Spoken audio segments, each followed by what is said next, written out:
Texas Motor Speedway President Eddie Gossage is in Daytona. Watch the action today. Eddie, give us a sense of the excitement in the air as that finish unfolded. That was quite a finish. That was unbelievable, a record for the closest finish in Daytona 500 history. Beautiful day, the Thunderbirds getting things started before the race, and the cars were, door to door, nose to tail, the entire 500 miles, and it comes down to it.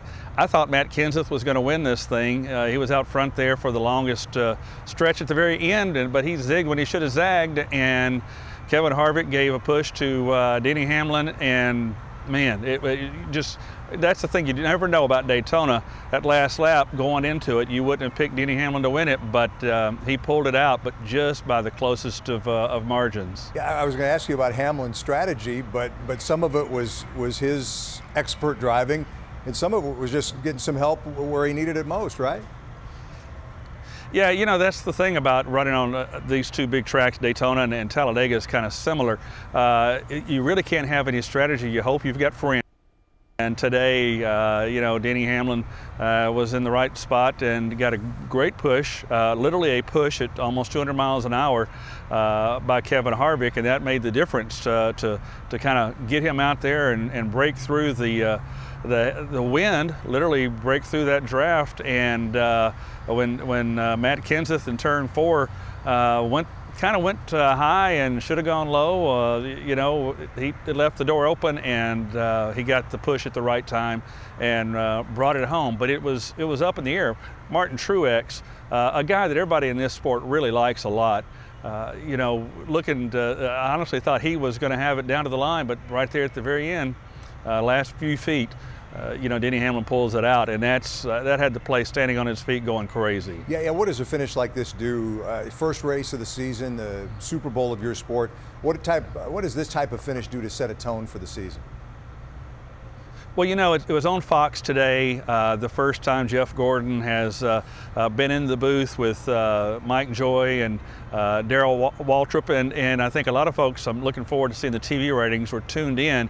This is the biggest race of the year for our sport, and so it sets the table for the rest of the season when you have something that's this close, this exciting. We had a big watching party out at Texas Motor Speedway. We had people camping all weekend watching the Daytona 500 on Big Hoss, the world's biggest TV, and they had a big time, and that's what you're looking for. Is kind of like the Super Bowl, as everybody gets together, having a good time together, watching the Daytona 500, and it's a great way to kick off the season, particularly when you get one of these finishes like we had today. I know you watched it in the stands, you didn't hear the telecast, but Jeff Gordon was really good right away. It makes me mad when guys like Gordon and Aikman go from the field or the track immediately into the booth that are good, but you're not surprised that your friend Jeff Gordon would be a natural, are you? No, he told me a long time ago that broadcasting thing is a piece of cake. I got to be honest with you, Jeff is good at anything he does. And we saw him do some Xfinity races last year, the Saturday races in the booth, and we knew he was a great talent. I think he's going to get better and better still, and he's going to set the standard. But I think he really adds a lot to the cachet for Fox, NASCAR on Fox. And a lot of folks, we miss him on the racetrack, but a lot of folks are going to tune in to see and hear what Jeff has to say, because the insight from a guy that's just got out of the car, he knows what the latest technology is, the way everybody thinks. He's going to bring a lot to the program, and you add him with Darrell Waltrip, who's been the most colorful, dynamic analyst in the sports history, and Mike Joy, who to me is the voice of NASCAR. I think you get a great booth at Fox. A couple of quick local angles. This young rancher from Pilot Point named Robert Richardson got a call a few weeks ago with an opportunity to qualify for the race, and he managed to do it. He's raced at Daytona a few times before, but it's the last place he thought he'd be today. That's a great story, isn't it?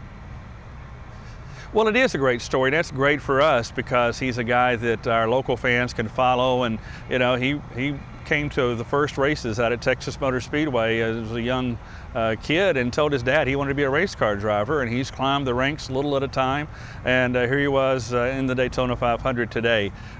He had a car that just wasn't going to compete for the win, but he was out there and he was on the track, and I looked up at one point and he was over 200 mile an hour average for the lap, so He was able to get some speed out of that car towards the end of the race, and hopefully big things will happen. And we'll have one of several local boys doing well in NASCAR, so that our local fans, our local media can follow them and see how they're doing.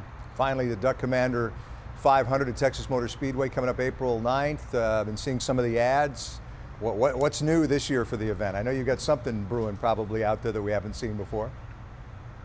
Well, we've got a few things coming up. It is the first night race of the season. That's exciting. Racing at night under the lights just adds a whole new dimension to things. So, you know, it's going to be fun to put that event on, and I can't wait till standing in victory lane, giving the trophy and most importantly that cowboy hat and those 6 shooters to some driver who's come out there and put on a great race. You know, today's Daytona 500 is the largest purse of the season. The April 9th Duck Commander 500 is the 3rd largest purse of the season. So they're going to have their best cars, their best equipment, and they're going to have their best strategy. And of course, you dangle that carrot, big money out there, they're going to be doing things they probably shouldn't do. And that's when it's fun for us fans to watch and see how they perform. So we're going to roll it out, and we'll have a couple of surprises along the way, Mike, and we'll fill you in. I think you're going to like what we got up our sleeve. All right. Texas Motor Speedway President Eddie Gossage in Daytona, where he witnessed Denny Hamlin's rallying for a win on the final lap today. Eddie, thanks very much. Thank you, Mike.